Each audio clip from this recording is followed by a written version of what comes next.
Teman-teman, sebelum kita memulai pelajaran, alangkah baiknya berdoa. Menurut agama dan kepercayaannya masing-masing, berdoa dimulai.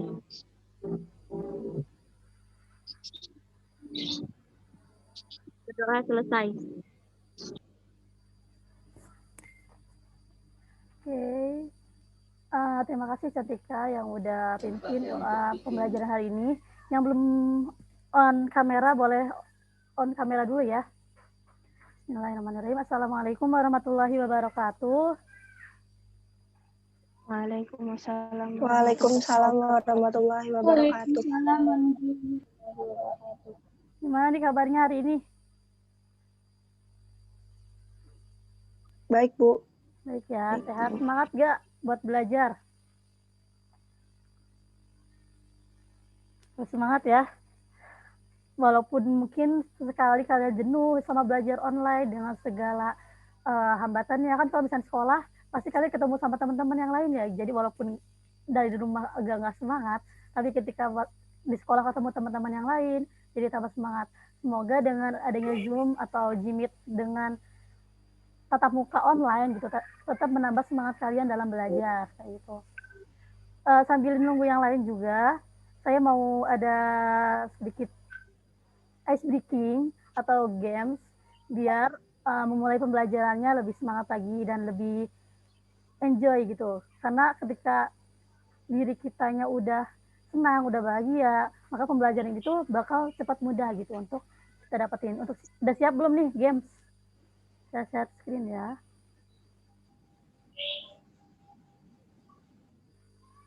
Baik.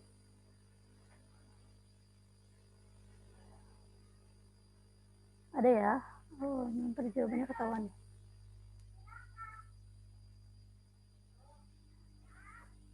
Nanti on mic aja ya. Ya on mic buat jawabnya.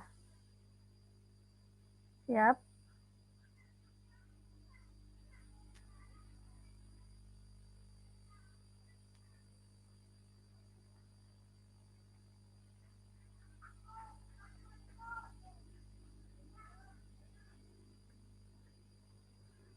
Baik. Ini ke share screen nggak? Oh, ada siapa nih yang coret-coret? Oke, tolong dihapus ini. Aduh, siapa nih yang coret-coret? Wait. Ya, jangan coret-coret ya. Oke, saya share screen ulang. Kita akan ya ketahuan deh.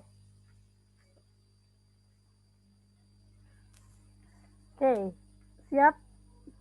Ini udah ketahuan ya tadi. Tebak gambar yang pertama. Ayo, siapa yang bisa jawab? Saya, Bu. Ketahuan ya? Bang Syariah. Kenapa Bang Syariah harus kasih alasannya? Karena itu kan gambar bank ya. Baru Syanya itu, saya nggak tahu Bu, tapi kayak negara Bu. Ya, ada yang lain coba melengkapi jawabannya tadi. Karena tadi udah ketahuan. Alasannya, melengkapi alasannya. Kenapa? Ayo.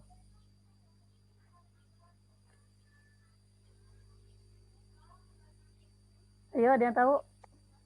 Saya, Bu. Ya, coba. Yang BAM itu kan gambarnya jadi bank. Terus ini kan provinsi Riau. Jadi kan bank punya dihilangin jadi bank syariah gitu, Bu. Cakep, Pak Rahma. Betul, ini kan ban, terus ditambah Kak, jadi bank. Terus ini Riau, jadi syariah. Ini U-nya dicoret ya, tambah H. 100. Next. Ayo tebak. Siapa yang bisa?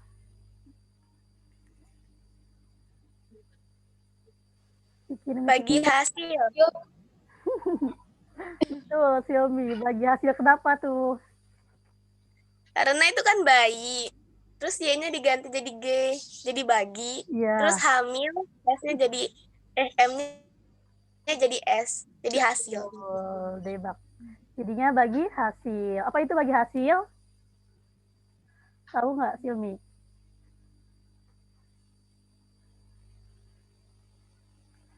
Apa itu bagi hasil?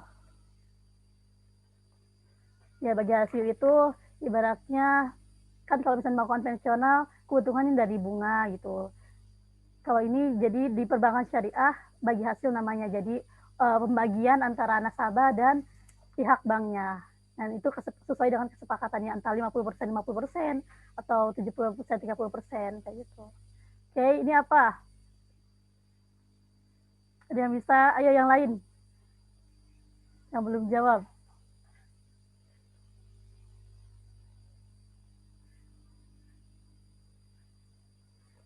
Ayo. Gampang nih. Hibah, Bu. Iya, boleh. Hibah Oh, jawabannya. hibah. Kezia, betul, hibah. Apa itu hibah? Tahu nggak hibah apa? Hibah itu pemberian gitu dalam seputar ekonomi perbankan syariahnya gitu. Jadi pemberian ya udah sih memberikan dengan ikhlas kayak gitu. Karena ini maksudnya ke dalam akad. Ini apa? Ayo. Yang bisa?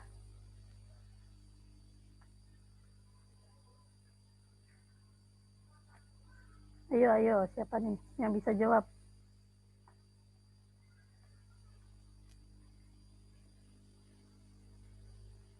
Susah nggak? Iya dijawab. Yang udah jawab juga nggak apa-apa deh, jawab lagi.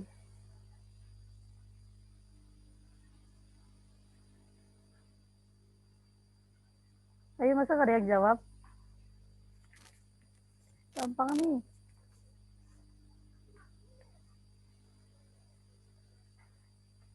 Halal lifestyle, jadi gaya hidup halal. Ini deh. Apa? Makin sulit ya.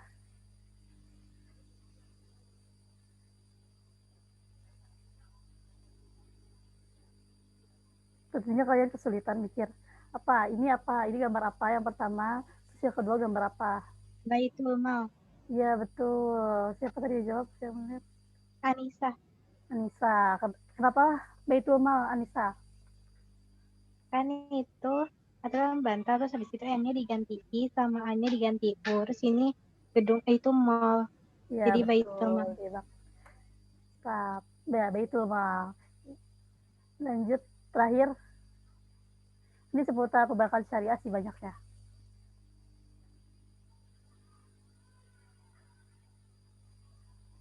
Iya, ayo, pikir-pikir. Riba haram, Bu. Riba haram. Mendekati.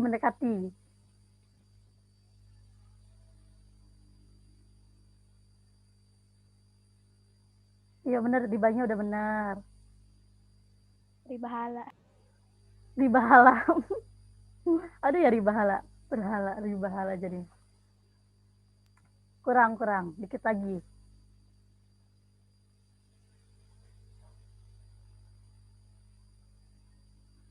Yang bisa? Iya, ribanya udah benar ya, udah gampang. Ini apa nih gambar ini nih?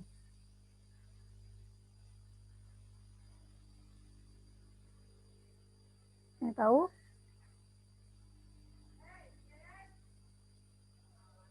Oke, karena tadi udah hampir mendekati. Namanya riba jahiliyah. Ini kan pada zaman jahiliyah gitu ibaratnya.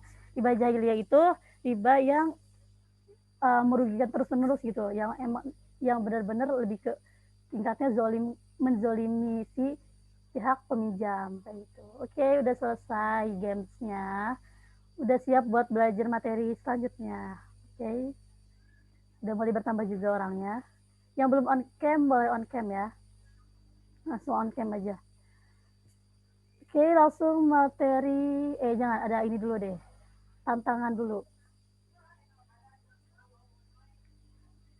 Mana ya? Ini.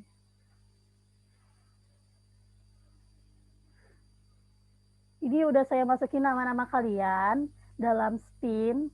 Jadi nanti yang kepilih dalam putaran ini akan saya kasih pertanyaan gitu. Putar pembelajaran kemarin. Biar review kembali ya materi kemarin. Siap? Baik.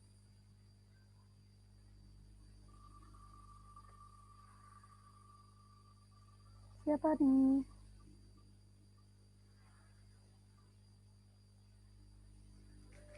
Flora ada?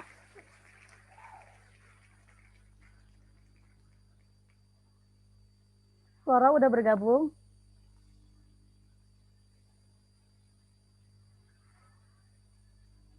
Flora udah ada belum? Oh, udah ada nih Flora. Ayo Flora ya. Siap Flora? Saya akan kasih pertanyaan. Coba kamu review apa yang kamu dapat dari materi pekan lalu, yaitu tentang bab 4 uang, yaitu ada sejarah uang di Indonesia, dan pengertian dari uang itu sendiri. Boleh Flora di-review? Nah, nih Floranya nih, belum on cam.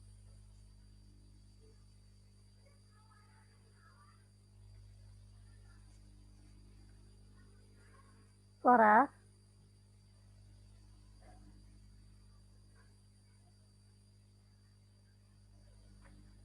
Atau ini zoom-nya ditinggal? Floranya kemana nih?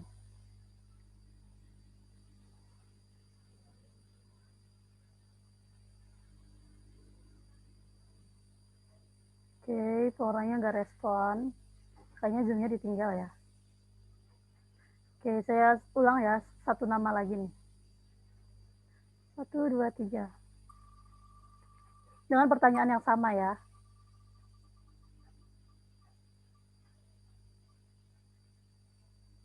Delva Manda. Udah gabung Delva Manda? Manda?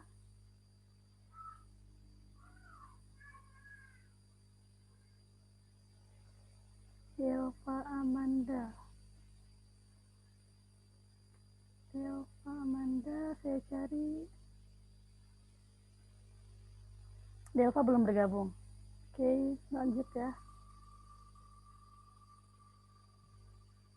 Karena materi hari ini berkaitan juga sama materi pekan lalu gitu. Jadi biar saya tahu nih kalian dapetin apa dari pembelajaran kemarin. Naura ada?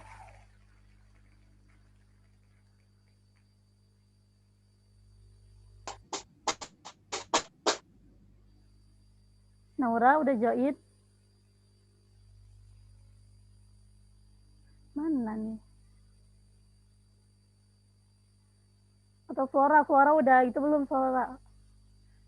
Udah mendengar suara saya? Belum ya, oke lanjut.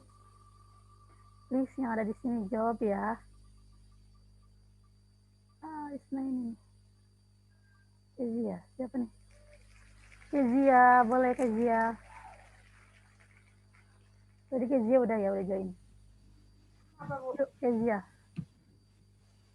Review materi minggu kemarin itu kita belajar tentang pengertian dan sejarah uang, terus tentang barter kayak gitu.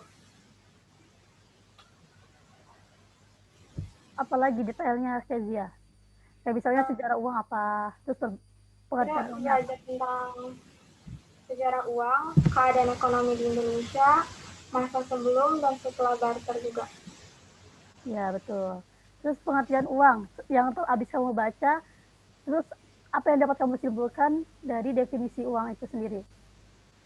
Uang itu sebagai alat pertukaran, jadi antara barang dan uang itu buat lambang pertukaran. Ya betul. Oke, makasih Kezia udah review materinya. Sesimpel itu kan. Ya jadi jangan takut dan jangan, aduh nggak mau, takut gak bisa, takut salah, nggak apa-apa. Jadi harus jawab aja gitu apa yang guru kalian sampaikan. Gitu. Oke, saya review juga sedikit tadi Kezia udah jelasin mengenai sejarah uang, baik itu sejarah uang di dunia, sejarah uang di Indonesia, dan pengertian dari uang. Nah, kalau kita lihat gitu ya dari sejarah bahwa uang ini nggak tiba-tiba gitu ya, ternyata udah langsung ada transaksi dengan uang, tapi semuanya ada yang dari sebelum barter, misalkan dengan cara mereka gitu ya, manusia purba dulu gitu ya, memenuhi hidupnya dengan apa, dengan mengambil di alam kayak gitu ya, bertahan hidup dengan sumber daya alam kayak gitu, terus bertahaplah pada fase barter gitu, jadi pertukaran antar barang dengan barang gitu, jadi misalnya beras ditukar dengan beras misalnya, atau enggak, bukan beras dengan beras, misalnya kita punya sumber daya alam hasil dari cabai gitu ya, kita mau nuker nih sama tetangga pada masa itu ya, tetangga punya sayuran bayam gitu, jadi tukeran lah gitu, jadi sama-sama punya. Setelah fase barter, baru nih ada fase ada juga uang barang namanya. Uang barang ini hampir sama barter, cuma ini lebih ke barang berharga gitu ya, barang berharga. Karena barang berharga itu nominalnya biasanya besar karena akan berharga gitu ya. Jadi ketika ditukarkan dengan barang, maka dia akan mendapatkan lebih banyak gitu ya barang yang akan dia terimanya, karena dengan yang dia tukarkan itu barang berharga kayak gitu. Makanya disebut dengan uang barang. Lalu pas selanjutnya yaitu baru ada namanya masa uang. Uang ini dari mulai ada uang logam, uang kertas gitu ya. Uang logam ini biasanya itu ada perak sama emas. Dan kelebihan dari uang logam itu yang pertama gitu ya, tahan dari apapun. Terus pada saat itu kan bisa dipecah belah gitu ya, bisa dibagi-bagi, tapi tidak mengulangi nilai nominal gitu, nilai nominal dari uang itu sendiri gitu. Jadi dengan kualitasnya gitu ya, ibaratnya kualitasnya masih sama gitu walaupun dibagi-bagi kayak gitu. Tapi kelemahan dari uang logam gitu ya, seiring berjalannya waktu, perkembangan zaman, uang logam ini karena diambil dari perak, emas gitu ya, sumber dayanya terbatas gitu. Makanya perlu nih alternatif lain untuk menggantikan posisi dari uang logam. Dan kelemahan lainnya, uang logam itu susah gitu ya buat dibawa-bawa, berat gitu ya. Terus mungkin ya merepotkan gitu buat bawanya. Jadi makanya terciptalah uang kertas. Uang kertas ini lebih memudahkan karena bentuknya dalam selembaran kertas doang gitu ya, jadi bisa dibawa kemana-mana, fleksibel, terus dengan nominal yang besar, dengan nominal yang macam-macam gitu ya, dari mulai 100 perak, 200 perak pada masa itu, sehingga teruslah berkembang sampai akhirnya sekarang mungkin ada beberapa jenis mata uang yang terus mengalami pergantian gitu ya, entah pergantian dari jenis kertasnya, jenis gambarnya, dan lain segala macamnya. Lalu tadi pengertian uang ya. Pengertian uang itu menurut para ahli, saya udah masukin juga ya di PPT dan modul di Google Classroom pekan lalu, bahwa uang itu intinya gitu ya sebagai alat tukar gitu, alat tukar dan alat pembayaran yang sah. Dan emang benar-benar bisa gitu ya, bisa memudahkan masyarakat dalam melakukan sistem pembayaran gitu. Oke, saya speed untuk pembelajaran hari ini. Hari ini pembelajarannya lanjutan dari bab 4 kemarin.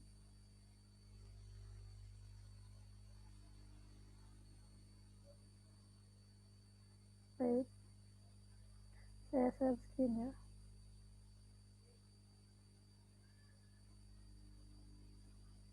Ada kan muncul di kalian?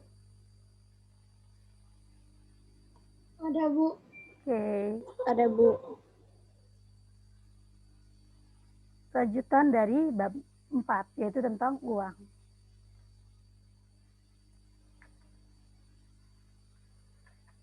Next. Pembahasan kali ini yaitu tentang kriteria uang, fungsi, dan jenis-jenis uang. Karena pekan lalu kita udah sejarah, udah pengertian, maka kita melanjutkan gitu ya, apa yang harus dituntaskan dari bab uang ini. Oke, di sini ada gambar dari beberapa mata uang yang ada di Indonesia. Boleh sebutin nggak? Ini nih. Yang pertama ini uang pada masa apa? Atau uang apa namanya? Yang tahu? Yang ini nih, Netherlands, Indi. Yang tahu? Zaman Belanda. Ya, betul. Uang pada zaman Hindia Belanda. Lalu yang ini yang selanjutnya, the Japan Regering in Gulden. Zaman Jepang. Japanese ya, Jepang di zaman uang waktu Jepang kayak gitu. Lalu yang ini uang apa? Yang berapa sih? 1.000 rupiah. 100 rupiah. Uang apa? Yang tahu? Namanya waktu itu dinamakan uang ori. Ori. Ya betul, ori. Uang oeng gitu ya tulisannya. Uang Republik Indonesia. Jadi waktu itu bentuknya kayak gini nih. Terus yang di bawahnya nih, yang 100.000, 2.000, 5.000, 10.000. Ini uang beberapa tahun silam gitu ya. Yang kemudian akhirnya terganti atau mungkin sekarang juga masih banyak ya, masih banyak beredar uang ini. Jadi sekarang di Indonesia jenis mata uangnya kayak ada dua macam gitu ya. Yang 1.000 yang kayak gini, ada 1.000 yang kayak gini nih yang sebelahnya gitu ya. Terus 2.000-nya dan lain segala macamnya. Jadi seiring perkembangan zaman dan teknologi, mungkin gitu ya pemerintah ingin memperbaharui gitu ya, memperbaharui entah mulai dari jenis bahan yang digunakannya, terus desain modelnya dan lain segala macamnya, tapi tidak mengurangi dari nilai nominal pada uang tersebut atau nilai dari misalnya 1.000 tetap ada 1.000 gitu ya, 2.000 tetap ada 2.000 gitu. Oke. Selanjutnya ini ada video.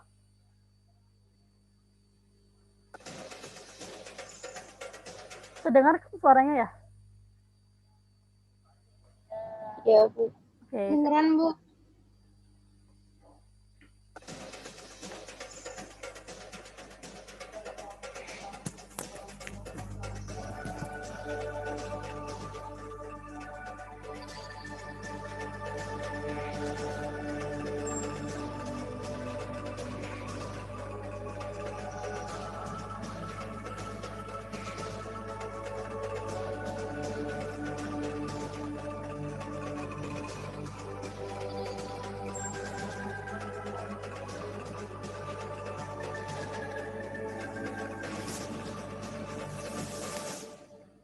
Oke, ada yang tahu itu uang apa?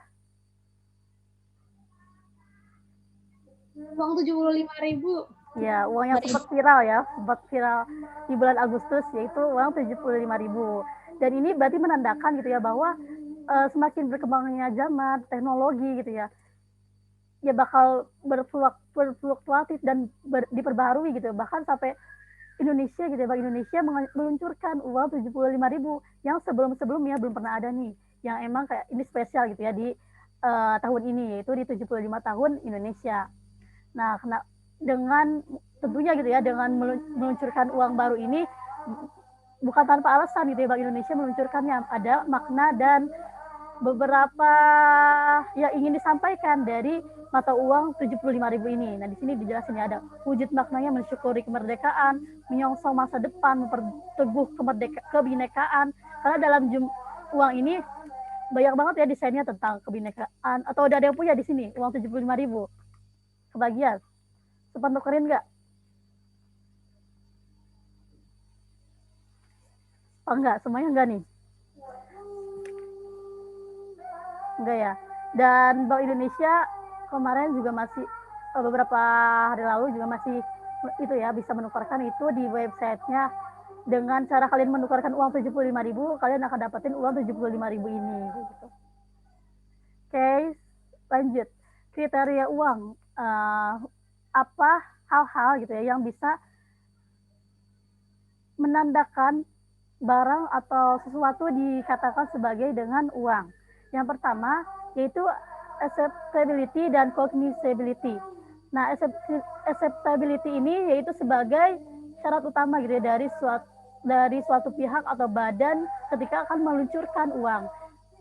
Apa itu acceptability? Yaitu ya bisa diterima secara umum gitu. Jadi ketika bank mau meluncurkan uang, maka syaratnya ya harus diterima sama umum gitu. Karena kan pasti berkaitan sama masyarakat banyak, berkaitan sama seluruh rakyat ya gitu ya, yang maka harus diterima gitu ya jenis uangnya ini. Lalu cognizability, yaitu diketahui. Kalau misalnya nggak diketahui, ya nggak bakal jadi sebagai alat pembayaran, nggak bisa jadi sebagai alat tukar gitu. Karena misalnya saya tahu nih di Bogor ada uang baru misalnya, terus di Jakarta nggak tahu ternyata ada uang kayak gitu. Maka itu belum bisa dikatakan sebagai uang, karena uang itu ketika punya dengan kriteria ini yang tentunya yang disahkan gitu ya dengan peraturan. Lalu yang kedua, stability of value, yaitu dari manfaat dari suatu uang gitu, atau barang bisa dikatakan sebagai uang ketika dia mempunyai nilai gitu ya, mempunyai nilai value atau bisa dibilangnya ya. Maka diperlukan gitu ya, usaha untuk menjaga agar nilai dari mata uang tersebut bisa tetap stabil, walaupun misalnya nggak pahit-pahitnya nggak stabil, harus dalam fluktuasi yang rendah kayak gitu. Jadi nilai dari uang tersebut harus terjaga kayak gitu. Makanya kenapa akhirnya ada nilai tukar gitu ya, kurs. Karena itu ketika kita tahu gitu ya nilai dari mata uang tersebut ketika rendah atau naik gitu, itu bisa jadi apa yang harus dilakukan sama pemerintah gitu, apa yang harus dilakukan oleh masyarakat Indonesia. Lalu yang ketiga, elasticity of supply. Ini berkaitan sama dengan dunia usaha atau dunia ekonomi, entah itu perdagangan, penjualan, dan lain segala macamnya. Itu di bidang usaha atau perekonomian. Karena pasti ya banyak banget berkaitan di dunia usaha antara demand dan supply, yaitu karena kan dari pengertian pasar itu sendiri pun bertemunya antara penjual dan pembeli gitu, atau supply dan demand. Jadi ketika ada pertemuan itu, ada transaksi, maka ada alat tukar gitu ya, alat tukar atau alat pembayaran, makanya ada uang ini gitu ya. Sehingga ketika uang ini sesuatu bisa dikatakan uang, yaitu bisa mencukupi kebutuhan dunia usaha perekonomian khususnya. Ini pun harus dilihat gitu ya. Jadi antara uang yang beredar di masyarakat dengan kegiatan perekonomian itu harus stabil gitu ya. Bank sentral khususnya sebagai pencipta uang tunggal harus mampu melihat perkembangan perekonomian yang selanjutnya, harus mampu menyediakan uang yang cukup gitu ya. Ketika misalnya uangnya terlalu sedikit, uang yang beredarnya terlalu sedikit di masyarakat, maka untuk daya beli terhadap dunia usaha itu akan minim kan ya, akan otomatis akan berkurang. Itu akan menandakan atau mengakibatkan pada kemerosotan ekonomi. Jadi makanya Bank Sentral atau Bank Indonesia ini memiliki fungsi sebagai kebijakan moneter juga ya, yaitu untuk tadi menjaga kestabilan nilai uang yang beredar di masyarakat. Sebaliknya ya, ketika uangnya terlalu banyak itu berbahaya juga gitu ya, karena nggak sesuai juga dengan daya pasarnya. Selanjutnya yaitu ada portability. Uang harus mudah dibawa untuk urusan setiap hari. Bisa dibilang fleksibel, apalagi sekarang ya di zaman yang canggih, uang bisa dalam bentuk di HP gitu ya. Di HP aja udah bisa melakukan pembayaran, di HP udah bisa melakukan transaksi, di HP udah bisa melakukan tukar menukar kayak itu. Jadi itu bisa dikatakan uang selagi bisa dibawa mudah gitu untuk urusan setiap hari. Lalu yang selanjutnya yaitu ada durability. Dalam pemindahan uang dari tangan yang satu ke tangan yang lain, mengharuskan uang tersebut terjaga nilai fisiknya. Nilai fisik itu dari bendanya atau dari barang uang, yang misalnya uang kertas ya kertas kan, uang logam ya dari logam gitu. Maka ketika ada pemindahan gitu ya dari satu orang ke orang lain atau pihak satu ke pihak yang lain, itu harus dijaga nilai fisiknya, karena bakal berpengaruh sama daya minat atau daya berlakunya uang gitu. Kadang kan orang ketika kita beli gitu ya, ke warung pun gitu ya, ketika uangnya jelek, kadang beberapa warung nggak nerima gitu ya, beberapa toko nggak nerima uangnya jelek. Jadi itu mengakibatkan nilai tersebut tidak berlaku lagi. Makanya harus dijaga nih, nggak boleh dicoret-coret, nggak boleh disobek, nggak boleh dibasahin sampai jadi bubur gitu ya ibaratnya, karena kan itu sebagai uang dari negara juga. Terus yang selanjutnya divisibility. Uang digunakan untuk mempermudah transaksi dari berbagai jumlah, sehingga uang dari berbagai nominal harus dicetak untuk mencukupi atau melancarkan transaksi jual beli. Nah, maksudnya uang itu menjamin gitu ya, uang yang satu dengan uang yang lainnya dapat ditukarkan. Oleh karena itu, semua jenis uang harus dijaga agar tetap nilainya. Ini hampir sama tadi ya. Jadi intinya gitu ya, uang itu harus terjaga nilainya, karena itu berpengaruh sama keberlakuan gitu ya, keberlakuan dari nilai mata uang tersebut. Selanjutnya yaitu ada fungsi uang. Nah, fungsi uang itu terbagi menjadi dua, anak-anak. Itu ada fungsi asli dan fungsi turunan. Fungsi asli di sini terbagi lagi juga menjadi tiga, yaitu fungsi sebagai alat tukar, satuan hitung, dan alat penyimpan nilai. Kita bedah satu-satu ya. Fungsi asli dari alat tukar ini, maksudnya uang berfungsi sebagai alat tukar menukar gitu ya, yang dapat mempermudah pertukaran. Yang akan melakukan pertukaran tidak perlu gitu ya untuk pertukaran barang dengan barang lagi gitu. Jadi dengan adanya uang ini bisa lebih mudah gitu ya sebagai alat tukar. Ketika misalnya tadi ya kita beli ke supermarket gitu ya, minimarket, kita cuma perlu membawa uang dengan terus menukarkan atau membeli barang, terus kita dapat feedbacknya yaitu berupa barang yang kita beli gitu. Jadi itu sebagai alat tukar gitu ya, alat tukar kita menukar dengan uang, terus maka si penjual atau pembelinya mengembalik atau memberikan gitu ya barang yang ingin kita beli, itu sebagai alat tukarnya. Terus lalu yang alat satuan hitung, uang berfungsi sebagai satuan hitung karena uang dapat digunakan untuk menunjukkan nilai berbagai macam barang atau jasa yang diperjualbelikan, menunjukkan besarnya kekayaan dan menghitung besar kecilnya pinjaman. Jadi dengan adanya uang gitu ya, itu berfungsi juga sebagai satuan hitung. Karena kan ketika kita beli di belanja gitu ya, pasti dihitung gitu ya, dihitung berapa pembelian yang kita lakukan sama penjual tersebut kayak gitu. Dihitunglah jumlah uang atau jumlah barang dengan harga satuan hitungnya itu. Lalu yang ketiga dari fungsi asli, alat penyimpan nilai. Sebagai alat penyimpan nilai maksudnya uang digunakan untuk mengalihkan daya beli dari masa sekarang ke masa depan gitu ya. Bisa dibilang sebagai saving.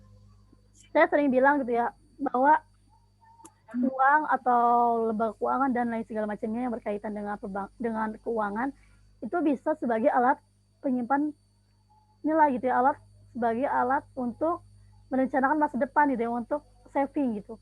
Jadi ketika uang ini bisa digunakan untuk saving buat memastikan masa depan kita bakal terjamin atau enggak gitu ya dengan adanya uang yang kita simpan ini.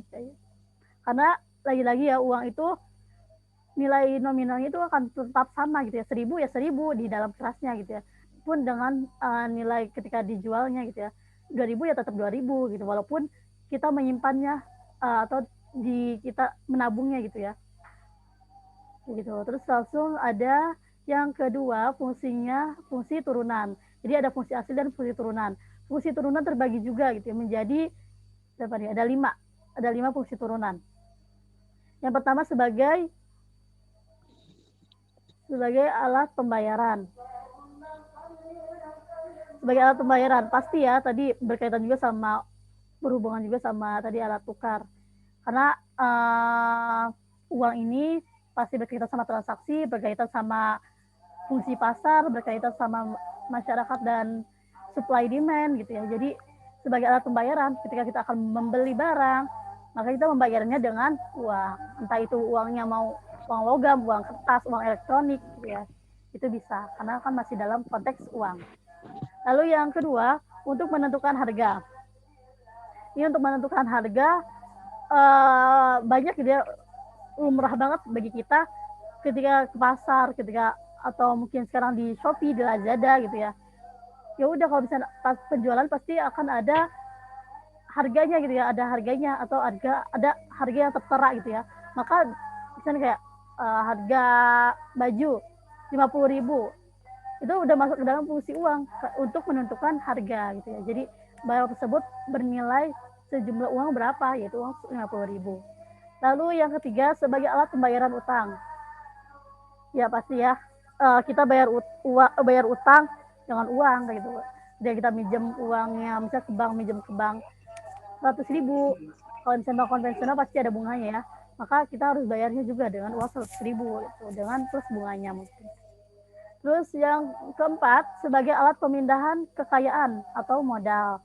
Ini sebagai ketika kita mau memulai bisnis gitu ya, misalnya nih saya kuliah sekarang, terus saya pengen berbisnis gitu ya, maka perlu modal. Nah, modal ini tentunya bakal feedback lagi ya, atau balik lagi ke saya gitu ya, dalam bentuk keuntungan gitu. Walaupun mungkin tadinya saya uang saya itu dalam bentuk modal atau ya uang dipindahkan gitu ya, menjadi sebuah modal usaha, kemudian nanti feedbacknya akan kembali ke saya dalam bentuk uang juga, yaitu keuntungan gitu. Jadi perputaran uangnya terus.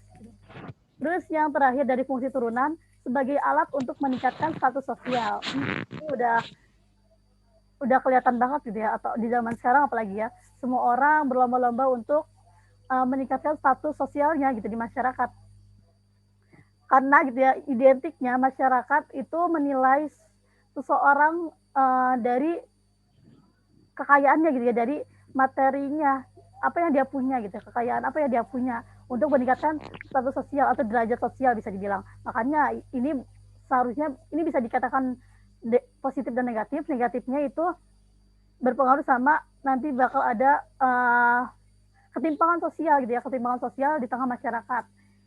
Karena tadi ya, di satu sisi ada yang mungkin status sosialnya tinggi banget, satu sisi ada yang status sosialnya rendah kayak gitu. Jadi uang ini benar-benar berpengaruh banget sama status sosial seseorang gitu ya, karena kita gitu ya, kita lihat, oh Raffi Ahmad sultan banget gitu ya, karena tadi ya kita lihatnya dari uangnya banyak banget gitu ya, pekerjaannya banyak banget gitu, penghasilannya banyak banget gitu. Jadi ini bisa dimasuk dalam fungsi turunan dari uang.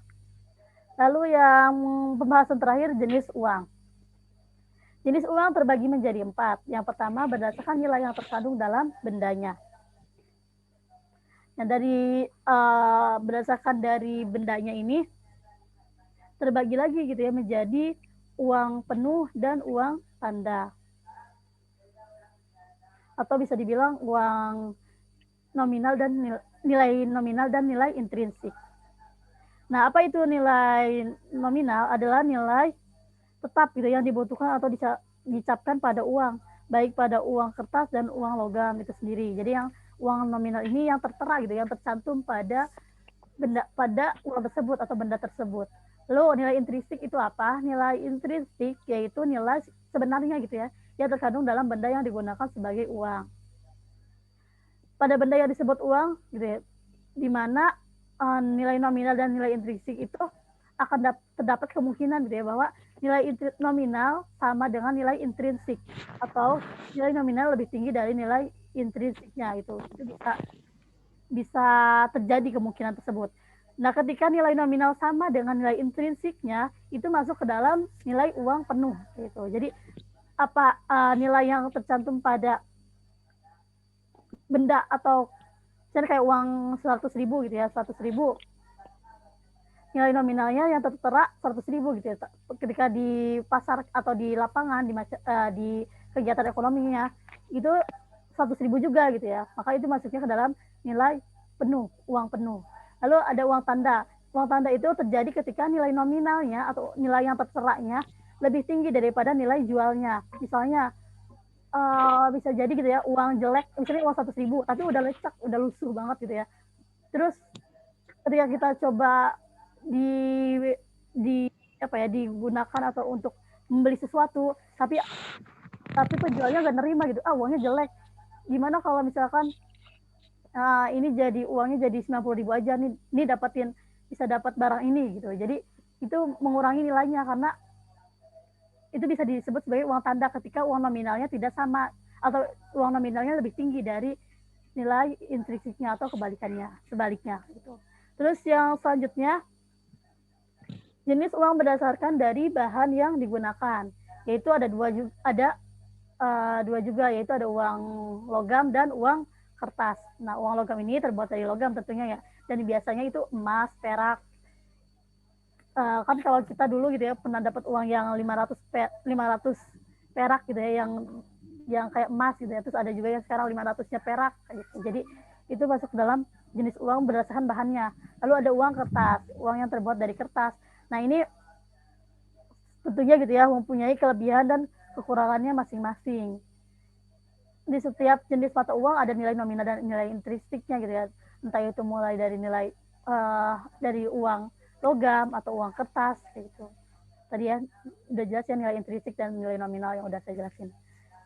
Terus selanjutnya yaitu berdasarkan lembaga yang mengeluarkannya. Nah, lembaga yang mengeluarkannya itu berdasarkan lembaga yang mengeluarkannya uang dapat dibedakan menjadi dua, yaitu uang kartal dan uang giral. Uang kartal ini sebagai alat bayar yang sah dan wajib digunakan oleh masyarakat dalam melakukan transaksi jual beli sehari-hari atau common money bisa dibilang. Lalu uang giral yaitu uang yang dimiliki masyarakat dalam bentuk simpanan atau giro yang dapat ditarik sesuai dengan kebutuhan. Nah, uang ini hanya beredar di kalangan tertentu saja, sehingga masyarakat mempunyai hak untuk menolak jika ia tidak mau barang atau jasa yang diberikannya dibayar dengan uang ini. Kenapa? Karena biasanya gitu ya, uang giral ini ya dipunyai sama para yang punya modal banyak, gitu, yang punya uang banyak gitu, makanya dia mampu untuk membeli uang giral ini. Gitu. Kita berhak untuk menolak ketika orang tersebut misalnya beli barang, kita sebagai penjual, terus dia membeli tapi dia bayar dengan uang giral karena kita mungkin agak susah gitu ya untuk mencairkan atau menggunakan uang tersebut karena nggak semua orang punya, maka kita bisa berhak untuk menolaknya. Itu bisa ada juga cek kayak gitu ya, giro, kartu kredit ya, sekarang udah banyak lah kartu kredit ya. Terus tadi ya cek, ada giro, ada kartu kredit, itu yang bisa masuk ke dalam uang giral juga. Lalu yang terakhir berdasarkan wilayah berlakunya, yaitu uang domestik, yaitu uang yang hanya berlaku di dalam wilayah suatu negara tertentu saja. Jadi kayak uang rupiah gitu ya, uang rupiah. Uang domestik misalnya ada nggak sih di Indonesia yang punya uang domestik? Saya nggak ya, kita punyanya uang nasional gitu ya, uang domestik yang emang berlaku sama, uang domestik itu berlaku sesuai dengan negaranya. Kita kan rupiah gitu ya, atau Malaysia ringgit, Thailand baht gitu ya. Jadi itu yang berlaku di negara tersebut saja gitu. Jadi ketika kita mau pakai uang rupiah di luar negeri itu nggak bisa gitu, makanya harus ditukar dulu ya, ditukar dulu. Terus ada uang regional, yaitu uang yang hanya berlaku di kawasan tertentu. Ini di Indonesia nggak ada ya, karena kita berlakunya secara nasional atau domestik, yaitu uang rupiah. Tapi di negara-negara di dunia ada gitu ya yang menerapkan uang domestik ini, regional ini. Jadi dia punya juga uang domestik atau yang berlaku secara nasional negaranya. Ada juga uang regional yang berlaku di kawasan tertentu saja. Misalnya kayak contoh di euro ya, euro, yaitu berlaku bagi negara-negara kawasan Eropa saja gitu. Jadi kawasan Eropa yang lainnya gitu ya nggak berlaku gitu. Misalnya ya kayak Jawa Barat mengeluarkan nih uang regional, yaitu berlakunya sama di regional itu saja gitu, nggak bisa untuk diberlakukan atau ditukarkan dengan regional lainnya. Lalu yang uang terakhir dari berdasarkan wilayahnya yaitu uang internasional. Uang yang berlaku tidak hanya di dalam wilayah suatu negara tertentu saja, tetapi juga berlaku di berbagai wilayah negara di dunia. Dolar kayak gitu ya, itu yang emang jadi mata uang internasional gitu ya, yang bisa jadi tolak ukur gitu ya, tukar pembayaran gitu ya, di berbagai negara gitu. Karena ketika ibaratnya udah jadi lumrah gitu ya, uang dolar ini ketika di Indonesia atau di Malaysia gitu ya, uang dolar udah menjadi hal yang lumrah di dunia ini. Tapi sebaliknya ketika rupiah di negara lain itu nggak akan lumrah gitu ya. Rupiah uang negara mana kayak gitu. So itu jadi dari jenis uang tadi ya, mulai kriteria uang, terus fungsinya gitu. Terus ada yang ditanyakan, wah udah ada yang ngantuk nih. Ayo kita diskusi, sharing-sharing. Yang bertanya,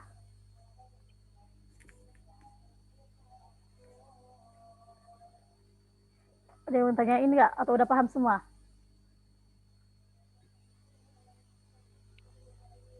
Yuk on cam lagi yuk. Ini kayaknya pada off cam ngantuk apa? Tadi udah pada on cam, sekarang on cam lagi. Ayo ada yang mau ditanyakan atau didiskusikan? Atau cukup mengerti, paham?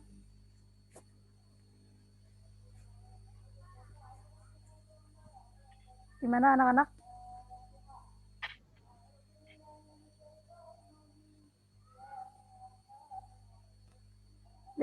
kan?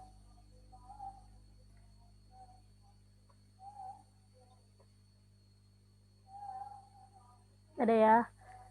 Kalau nggak ditanyain, ada satu spin lagi ya. Saya akan putar satu spin yang ada pertanyaan yang harus dijawab juga. Setelah itu pembelajaran kita udah selesai. Paling ada tugas doang, satu tugasnya juga dikit. Oke, kita putar spin lagi.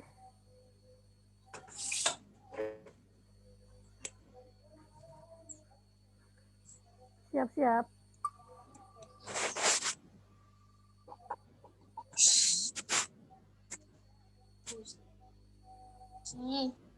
Suprihatin, ada Suprihatin?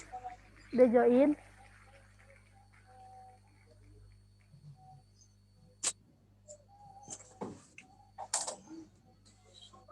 Suprihatin belum ya, belum join. Oke.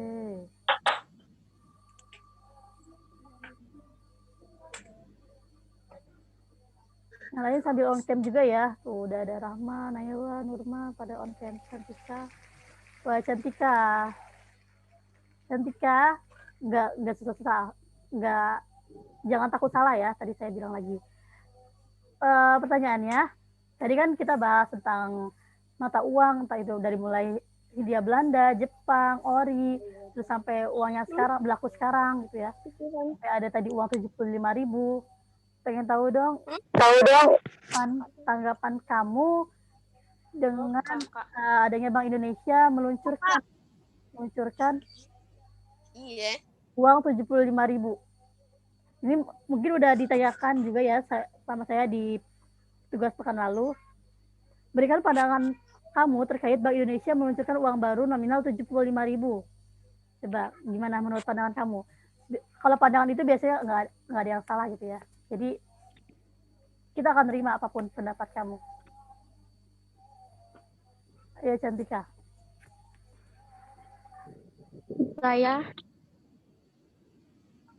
Menurut saya itu kayak ucapan rasa syukur, Bu. Atas merdekanya ke 75 tahun.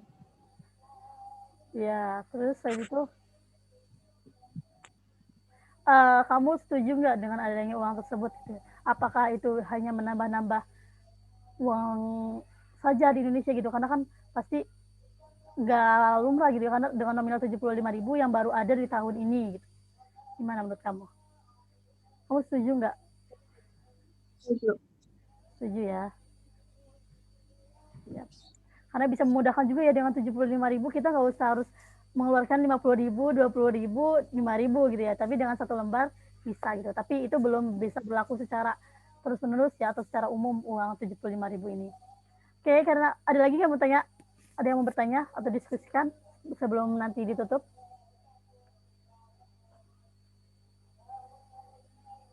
Nggak ada ya. Saya share screen pertanyaan deh.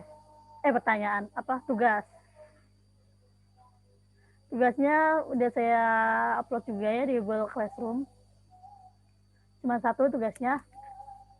Ilustrasikan dan jelaskan mengapa Indonesia nilai mata uangnya lebih rendah daripada dolar. Bahkan sampai saat ini kian merosot. Sertakan pendapat kalian untuk mengatasi masalah tersebut. Ini saya akan terima jawabannya dalam bentuk argumen kalian gitu ya, pandangan, bukan dari jawaban Google gitu ya, jawaban Google yang tapi ketika kalian cari referensi dari Google, tapi dikemas lagi dalam argumen kalian gitu ya, diilustrasikan. Misalnya diilustrasikan itu kayak gimana sih, Bu? Kasih contoh gitu ya, entah itu kalian mau dibuat gambar mata uangnya atau misalnya mau dalam bentuk narasi aja gitu. Misalnya kayak uang Indonesia berapa gitu ya, di tahun 2019 nilai tukarnya berapa, terus sedangkan di tahun ini gitu dibuat narasi maupun ilustrasi gitu ya, bisa kalian dalam merangkai ilustrasinya.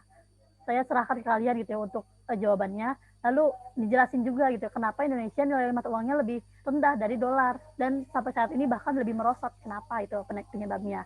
Lalu tambahin nih argumen kalian untuk mengatasi masalah tersebut, masalah yang tadi kian merosot nilai mata uang Indonesia dengan dolar. Jadi tugas ada yang ditanyain. Deadline-nya hari Rabu juga. Atau di Google Classroom ditulis di buku tulis, fotonya harus jelas ya biar saya bisa baca dan koreksinya. Paham sampai sini? Paham, Bu. Paham, Bu. Oke. Paham, Bu.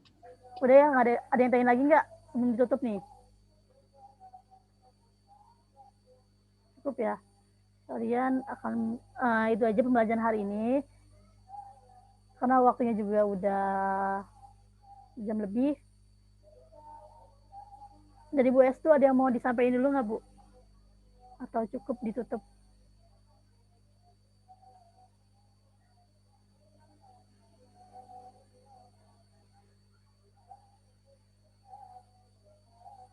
Ya, di sini ada Bu Estu.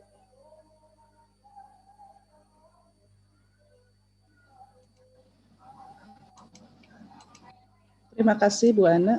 Iya, Bu. Anak-anakku sekalian, masih semangat ya? Ayo, doa-doa kita sudah dijabah oleh Allah, insya Allah.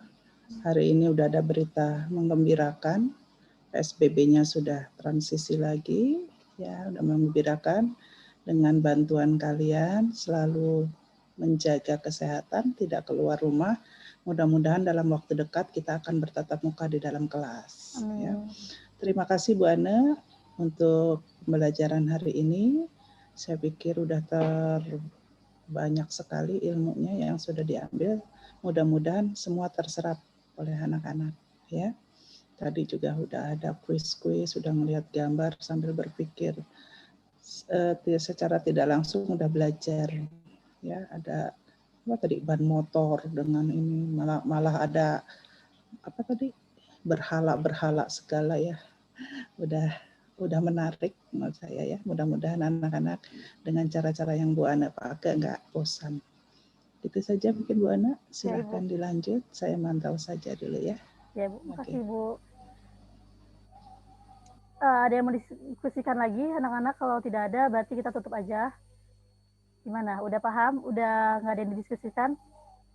Biar clear pembelajaran hari ini di bab 4. Untuk selanjutnya bisa kita lanjut di bab 5. Gimana?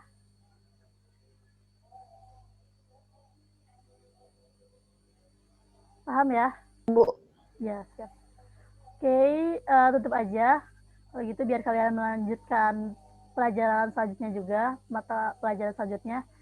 Boleh dipimpin doa penutup dari siapa tadi? Sentika boleh deh. Saya tutup dulu ya. Makasih buat hari ini yang udah join Zoom-nya. Tetap terus dijaga kesehatannya, semangatnya. Walaupun tadi alhamdulillah juga ada kabar gembira gitu ya. Kita udah masuk ke dalam PSBB transisi lagi. Jangan sampai dengan adanya kesempatan ini kalian memanfaatkannya dengan tidak mematuhi segala protokol kesehatannya gitu ya. Tetap disesuaikan dengan apa yang ada dalam peraturan pemerintahnya, ikuti semua pembelajaran juga kalian gitu ya. Walaupun mungkin beberapa hari ke depan masih dalam bentuk online belajarnya, harus tetap dikerjakan tugasnya. Karena saya juga mendengar beberapa dari guru-guru PKM dan guru di SMK mungkin ada beberapa yang nggak ngumpulin tugas gitu ya, entah mungkin ada kendala dari kaliannya atau apa, saya nggak tahu karena nggak ada kabar dari kalian, nggak ada yang laporan. Dan di tugas saya juga ada yang beberapa yang nggak ngumpulin bahkan sampai 5 orang. Jadi buat yang ngerasa belum mengumpulkan tugas masih saya tunggu untuk saya nilai dan input gitu ya. Jadi kalau nggak ngumpulin tugas nggak ada nilai gitu, sayang banget kalau misalnya nggak ada nilai, itu bakal berpengaruh sama nilai akhir nanti. Nilai UTS juga udah ada dan nggak ada remedial ya, nanti itu bakal diinput dalam nilai akhir juga gitu. Tetap jaga semangatnya. Makasih udah mengikuti pembelajaran hari ini. Saya tutup ya. Wassalamualaikum warahmatullahi wabarakatuh. Saya serahin buat dipimpin doa. Santika boleh. Teman-teman, sebelum mengakhiri pelajaran hari ini, alangkah baiknya kita berdoa menurut agama dan kepercayaannya masing-masing. Berdoa dimulai.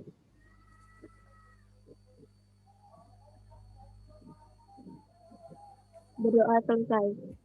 Ya, makasih Cantika. Boleh les ya.